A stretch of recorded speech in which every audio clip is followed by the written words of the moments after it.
একটুখানি মানে হস্তক্ষেপ করতে পারে নাই, সেই সমস্ত জায়গায় হাত পাকা বিপুল পরিমাণের ভোট প্রাপ্ত হয়েছিলেন। সেদিন যে সমস্ত ফলাফল প্রকাশ করেছিল, এরপরে আমাদেরকে রাতের অন্ধকারে ভয়ভীতি দেখিয়ে আমাদের এলাকা থেকে তাড়িয়ে দিয়েছিল, যার কারণে আমরা আজকে নির্বাচন করতে মামলা করতে যত সময় আদালতে উপস্থিত হতে পারে নাই। প্রতিটা কেন্দ্রে তার যে সমস্ত এজেন্ট ছিল, পোলিং এজেন্ট এবং যে সমস্ত লোকজন ছিল, তাদেরকে মেরে তাড়িয়ে সেখান থেকে জখম করে তাড়িয়ে দিয়েছে।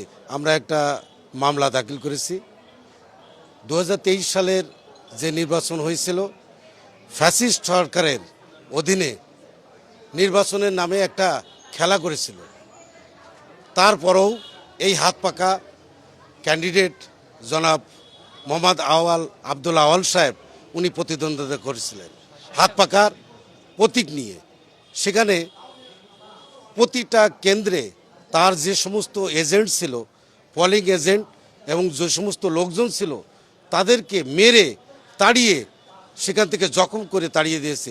সেগুলো ভিডিও ফুটেজ আমাদের সংরক্ষণ আছে, সেগুলো আমরা আদালতে জমা দিয়েছি। এবং যে সমস্ত জায়গায় একটুখানি মানে হস্তক্ষেপ করতে পারে নাই, সেই সমস্ত জায়গায় হাত পাকা বিপুল পরিমাণের ভোট প্রাপ্ত হয়েছিলেন। সেদিন নির্বাচনী ট্রাইব্যুনাল আদালত এবং যেটা যুগ্ম জেলা জজ আদালত 1 নম্বর আদালতে আমরা এই মামলাটা দাখিল করেছি।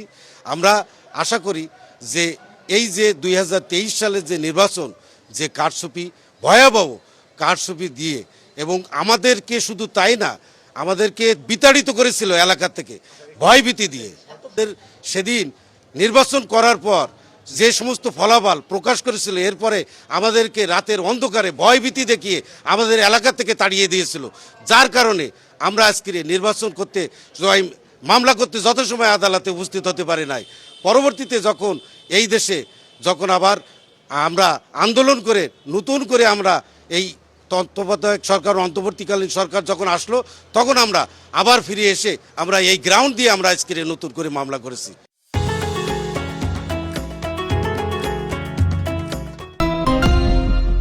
আমরা মামলা দাখিল করেছি এটা শুনানির জন্য, আমাদের তামাদি বিষয়ে এবং গ্রহণ বিষয়ে শুনানির জন্য নেক্সট তারিখ ধার্য করেছে।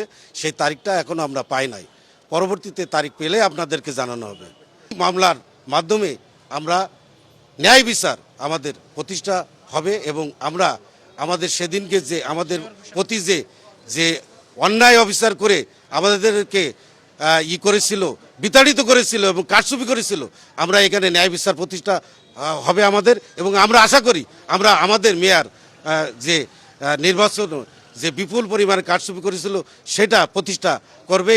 এই আদালত থেকে আমরা তার পক্ষে রায় আমরা পাবো ইনশাআল্লাহ।